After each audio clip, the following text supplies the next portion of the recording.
वंदे पुरुषोत्तमम। परम दयाल श्री श्री ठाकुर जी आज भक्तों के साथ अनेकों तत्व को लेकर वार्तालाप कर रहे हैं। चंद्रेश्वर भाई बैठे हुए हैं और आज ठाकुर जी से पूछ रहे हैं, हनुमान जी ने जो गंधमादन पर्वत को लेके आए थे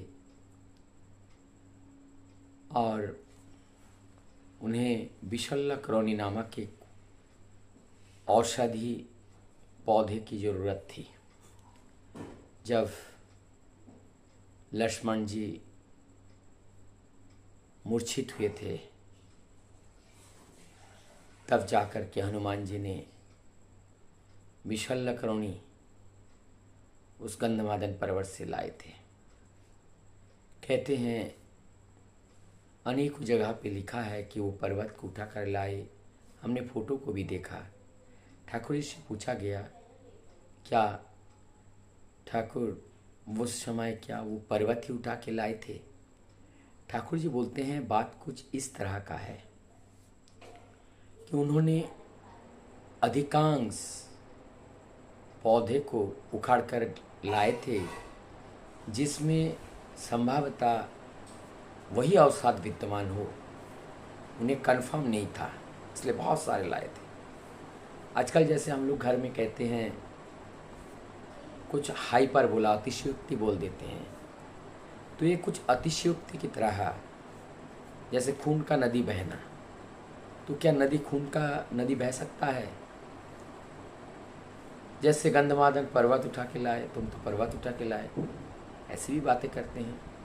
अर्थात उन्होंने इतना औषधि लाए थे, बहुत ज़्यादा। हनुमान जी वहाँ से उड़ करके आए। इसका तथ्य क्या है? हनुमान जी ने त्वरित गति से, बहुत ही तेज़ी से और बहुत ही अल्प समय के अंदर उन्होंने कार्य को निष्पादन किया। तो हमें हनुमान जी से शिक्षा लेना है, कार्य को जल्दी निष्पादन करना है।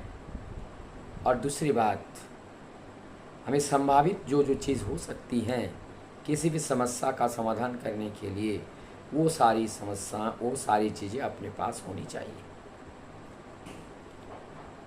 इस तरह से गंधमादन पर्वत का जो समस्याएं हैं, परम दयाल श्री ठाकुर जी ने सहजता से इनका एक निदान दिए हैं।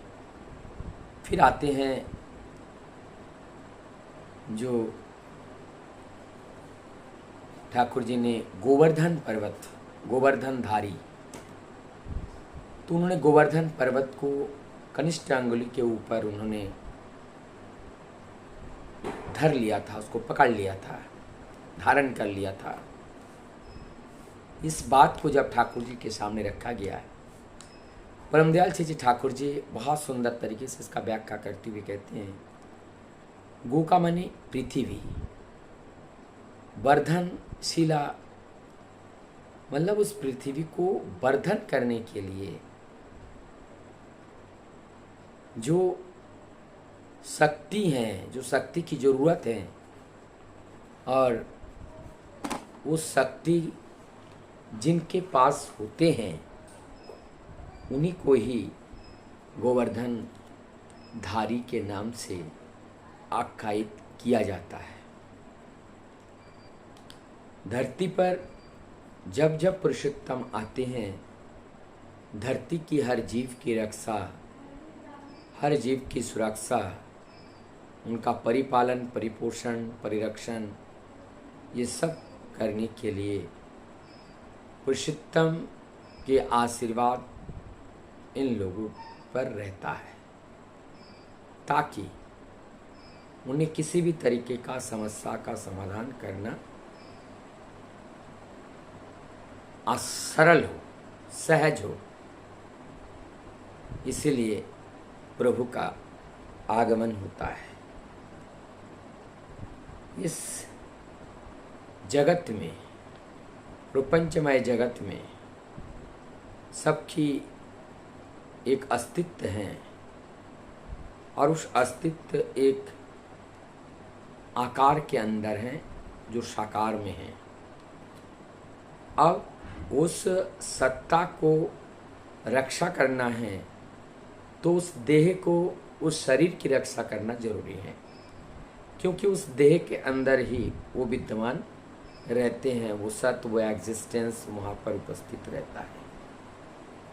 तो हम अगर कल्पना करें कि हम इसे छोड़ेंगे, इसे पकड़ेंगे, इसको रखेंगे, ऐसा परम दयाल ने नहीं कहा। उन्होंने समस्त जगत की रक्षा करने वाले हैं, वो रक्षाकारी है, वो विपद हरणकारी हैं, वो हरोहर है। और ऐसे श्रेष्ठजन जब आचार्य बन करके जीवन की दिशा देने के लिए अवतारित होते हैं, उनके निर्देश को हम पालन करते हुए उनको ईश्वर के रूप में, उसमें वही भागवत सत्ता, वही परम तत्व को धारण करके उस परम पुरुष की वार्ता को जीवन में आचरण करके हम लोगों को सिखाते हैं। इसीलिए आचरणशील आचार्य ही एकमात्र उस सतनाम देने का अधिकार ही होता है, और उन्हीं के माध्यम से ये संघ परिचालना किया जाता है। सदैव जब भी परम पुरुष आते हैं, एक संघ का निर्माण होता है, और जब वो शरीर पे नहीं रहते हैं तो उसको लीड करने के लिए एक आचार्य की ज़रूरत होते हैं। वो आचार्य के माध्यम से लोगों के मानव जीवन में कल्याण होता है, मानव जीवन सही राह पर चलता है, और मानव जीवन को सही राह पर चलने के लिए भी हम लोगों ने परम पुरुष को ग्रहण किए हैं। वंदे।